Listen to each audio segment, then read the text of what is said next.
Palayan Bay, isa napakayamang dagat. Ito ang, sabi nila ay school of fish.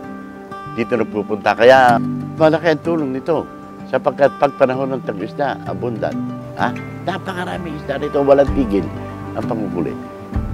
Siyempre, Balayan Bay is connected to Verde Island Passage. So, which alam naman po natin, the center of biodiversity. So, ito kasi, ang Balayan Bay, napakalawak and napakayaman sa natural resources.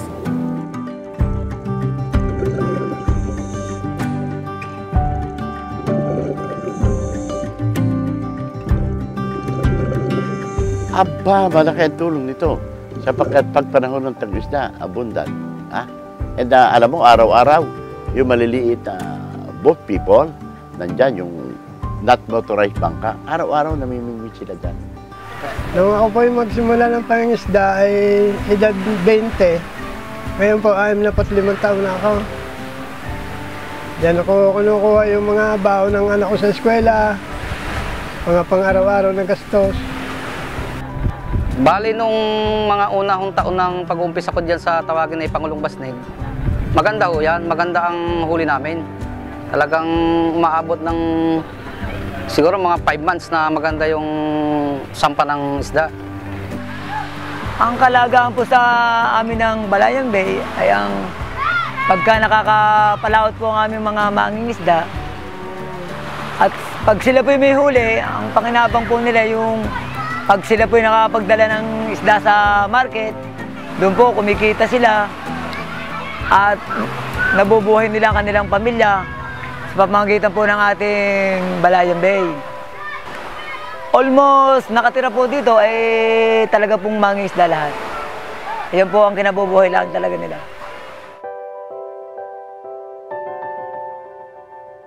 Abay, nung araw po napakarami ng isda po ay talagang kahit saan kayo pumunta dito sa lugar ng Balayan ay maraming isda. Sa kadamihan po ngayon ng dumami man nanguhuli ng isda ay talagang napakabigat po ngayon. Sa isang araw nga ho kami, minsan hindi pa ho napapahulog. Minsan gagastuso kami ng 3,000 piso. Hindi ho kami makapagdala ng isdang kahit isang banyer sa tabi. Napakalaki ng pagkakaiba. Kasi nung araw, napakarami ng isda. Napakasagana ng dagat. Ngayon, malimit. Kita nyo naman kanina, lumaw tayo magdamag. Ang huli natin, ikalahati lang timba. Oo, humina ang pangisdaan dito. Kasi ba naman walang tigil ang pangingisda. Overfished, hindi na naintindi na ang panahon na mayroong panahon na hindi dapat hulihin ng isda yung mga kawang-kawa na isda. May klaseng isda nun May itlog sa tiyan. So, pag hinuli mo, kakainin ng tao, hindi na makapangitog sa dagat. So, uminti-inti, nag-decline and nag-decline ang laman dagat ng Balayan Bay.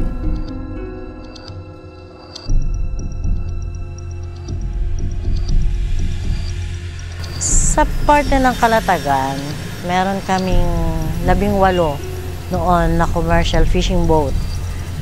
At isa sila sa may proposal sa amin na magkaroon ng close season. Hanggang sa dinala namin to sa provincial level.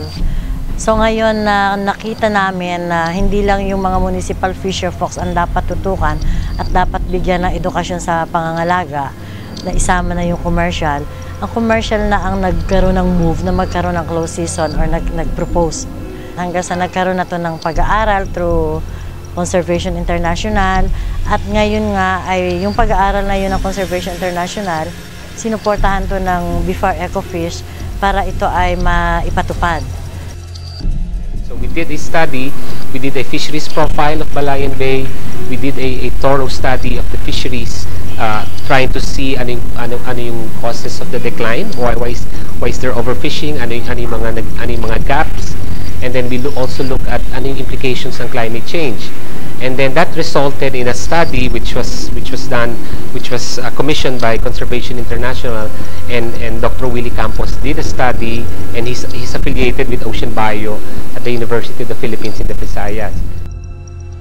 Ang una sa mga findings namin doon sa tinignan muna namin yung tinatawag na yung pangitlog ng isda, no? Makikita mo sa bihod yan sa Lugonan sila, no? Sa mga itlog, no?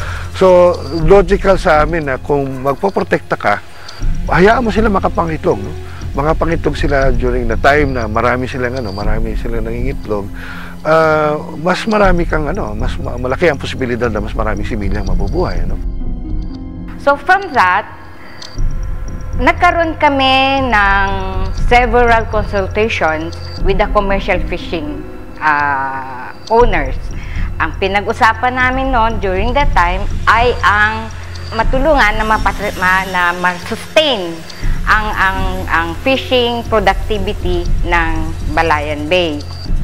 So, ang nangyari, with the data also na ibinigay ng Conservation International, ipinresent namin. So, from there, ang mga commercial fishers, pumayag sila na magkaroon ng seasonal closure. So, since natumbok yung seasonal closure, we agreed on a process. Sabi namin na ang process dapat talaga is consultation every step of the way. Even sa design ng pagkuha ng pag-determine ng kung anong nakarapat-dapat na buwan ang closure, up to the point kung paano siya i-implement. So, napansin namin na as the month move from September to December, padami yung stage 4 until sa time na bumaba yung stage 4 ng mga bandang January. So, every step of the way, no, meron na yung tawag na na proseso, and every step of the way nandyan yung ating probinsya, nandyan yung ating PGNRO, no, nandyan sila every step of the way, at saka sila ang namumuno. So ang role bale ng Ecofish at even the Conservation International, we serve as the science support, at the same time yung capacity building. So ibig sabihin na kahit naiwanan natin ito, alam na ng PGNRO paano gagawin kung magkaroon pa ulit ng pag-aaral sa susunod na seasonal closure. Well, the technical assistance that we provided was quite a broad range, but it really is grounded in a scientific basis. So it began with rigorous scientific analysis of the species that exist on a seasonal calendar in Balayan Bay. And that identification of speciation allowed us to identify jointly with BFAR and with the local government and commercial fishers what two species might be, or what species might be the most appropriate to try and protect through this closed season effort. Now, because of that scientific basis, what we were able to find was that there were a lot of options for absolute protection, but that wasn't really economically feasible. So jointly with the commercial fishers, BFAR and the local government, we decided on two species and two types of fishing gear to protect a couple of important marine species. So the technical assistance started with scientific, but then became more of facilitating conversation of decision-making about what it would be most appropriate given the economic livelihood that these fisheries provide. Ang pinagbabawal po talaga sa ordinance na ito ay ang paggamit ng mga fishing gear na dato lang po naman na palakaya. Ito yung paggamit ng persane, ring net, tsaka bag net. So ito po yung mga tatlong fishing gear na pinagbawal sa loob ng 3 weeks. At ang penalty po dito is fine of 2,500 per fisher folk po ito, hindi po per bangka. Aside from that, ang pinagbabawal po natin na hulihin ay ang galunggong and matambakas tax. Natutuwa tayo dahil self-initiated ito, katulong ng mga non-government organization doon. I believe that this is the product of a long process as far as the NGOs is concerned. And we congratulate them for the effort. And we are elated that the local government of Batangas, through the leadership, of course, of Governor Bima Santos, and the municipalities around Balayan Bay were able to implement such a wonderful initiative. Yes.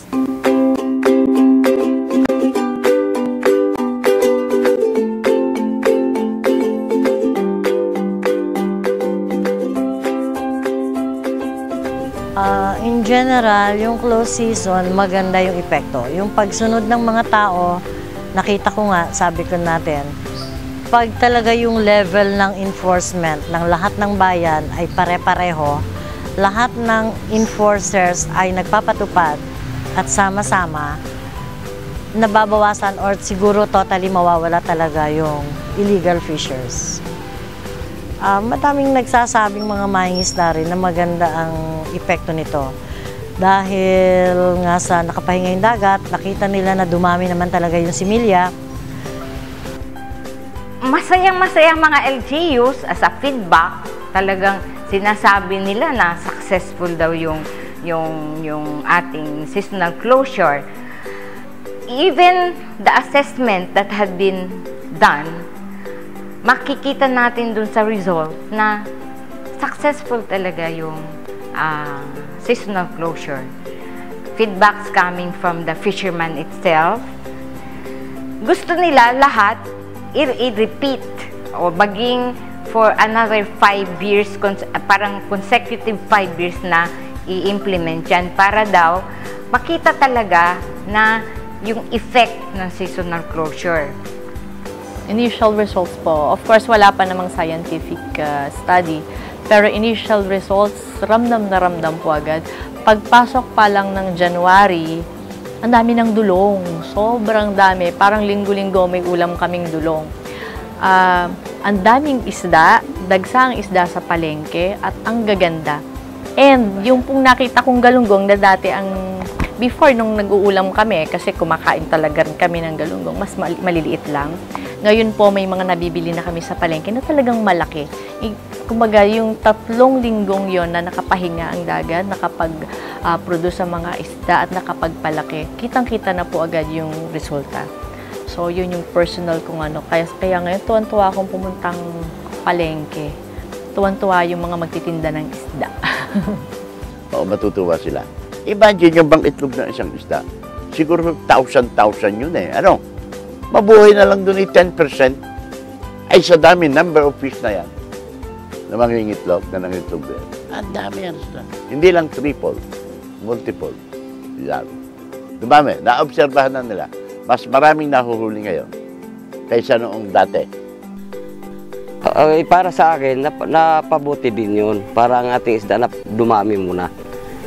Mapaitlog nga. At dahil ang galunggong pagka nag-itlog yan, marami yan pag nanabog na eh. Isa-isang galunggong lang, napakarami na nung similya. Kaya sa tingin ko, sa akin lang, napabuti din yun. Nakakatulong din yun. Yung ng DIPAR, yung napag-usapan nga namin doon sa Batangas City. Yung pinatawag kami lahat ng commercial fishing. Hindi lang isang beses namin napag-usapan yan, siguro mga 3 beses yun. And ang kagandahan dito sa proseso is that may mga kasama na rin natin tayo na naghanap ng paraan paano masuportaran yung itong mga mangingisda na mawalan ng trabaho dahil sa pag-seasonal closure. So through the DSWD, nagkaroon tayo ng Cash for Work program na download sa LGU yata yung mga different funding para napakapag-support sa trabaho na magagawa ng ating mga crew or tawag nila mga barkada nung mga bawat fishing boats na nawalan ng trabaho for that particular month ng ating seasonal closure. So with that, halos na kumpleto natin ang proseso, no, na hindi totally nawalan ng trabaho yung ating mga mangingisda. Nag-start ito na kung saan nagkaroon kasi ng isang modality, ang Sustainable Livelihood Program, isa sa programa ng DSWD. Ito ay tumutukoy sa tinatawag nating Cash for Livelihood and Building Assets. So ito ay kung saan nagkaroon ng partner ang Ecofish at ang DSWD. So nag-submit sila ng proposal sa central office na kung saan magkakaroon nga ng pagsasara ng balayan na tutugon sa pangailangan ating mangingisda. So doon nag-umpisa yung partnership ng Ecofish at ng DSWD. So from then, ibinaba yung project dito sa Batangas at in-implement naman siya ng SLP o tinatawag natin na Sustainable Livelihood Program. So, andito po yung kung magkakaroon tayo ng paglilinis ng baybay dagat, ng ilog, ng canals, pagtatanggal ng mga bara, at kasama na rin dito yung dito sa mangrove walkways sa Kalatagan. Isa yan sa mga proyekto o programa na nakakibat noong project na pinagpartneran sa Ecofish at DSWD. From that day, nag-start siya ng December 11 to December 31. So, almost 22 days na nag-run yung project na yon. So, ang lahat ng mga fisher folks noon na natigil ang trabaho kasi nga sarado ang dagat, doon naman sila nagkaroon ng livelihood at kumita sa pamamagitan ng simpleng project ng paglilinis nga ng dagat, canals, riverways. At least kumikita naman sila kahit tigil yung pangingisda nila dito sa loob ng balayan. Nakatulong din yung cash for work na yon sa mga munisipyo. Kasi hindi naman necessarily na yung mga barkada ay basta lang tatanggap ng kanilang incentive. So what we did is para naman hindi din naman nakatambay basta at receive lamang itong mga fish workers, gumawa ng mga programa ang mga LGUs related to environment para yun yung gagawin ng mga fish workers. So, yun ang naging pakinabang naman doon. At in-appreciate yun lahat ng LGUs kasi sabi nga nila, napakalaking tulong din even in a short time na 21 days yung mga activities na implement out of this ay naging malaki yung impact sa kanilang munisipyo. Kasi talaga namang yung alam mo naman na napakahirap na mag-implement ng isang ganitong project kasi kabuhayan ang nakasalalay dito. So, particularly ang aapektuhan lalo pa 21 days at the same time yung implementation natin noon papasko, Pasko't Bagong Taon. So, talagang significant noong maging tulong ng DSWD para sa fish workers natin. Binigyan kami ng trabaho noon din sa aming munisipyo sa agriculture. May trabaho kami noon, araw-araw, wala halos linggo noon eh. Basta ang mahalaga, kumita, mapakain, masuportahan yung pamilya, ang nag-aaral, mapabaon mo, lalo kagaya kung may college yun.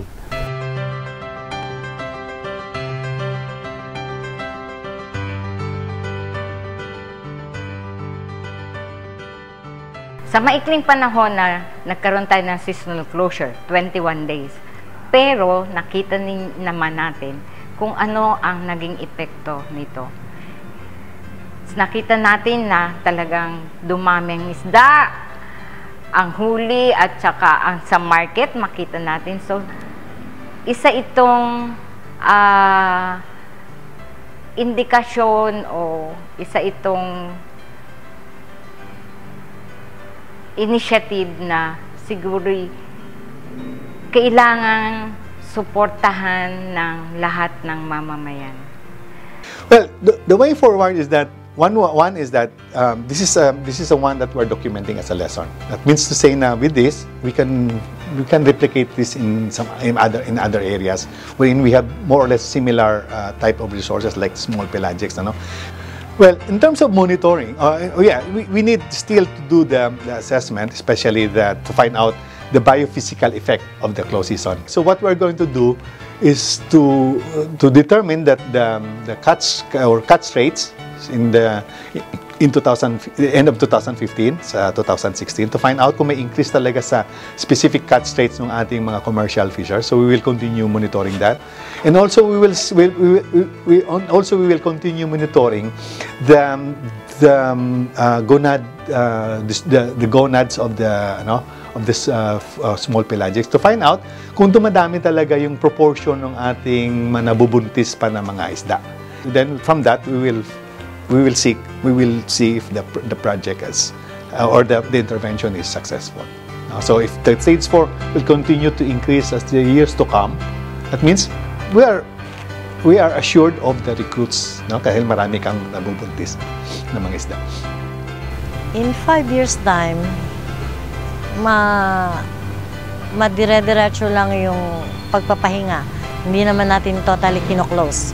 Maglalagay lang tayo ng period para ipahinga lang. Pero pagkatapos ng period na yon, pwede na ulit mangisda yung ating mga mangingisda.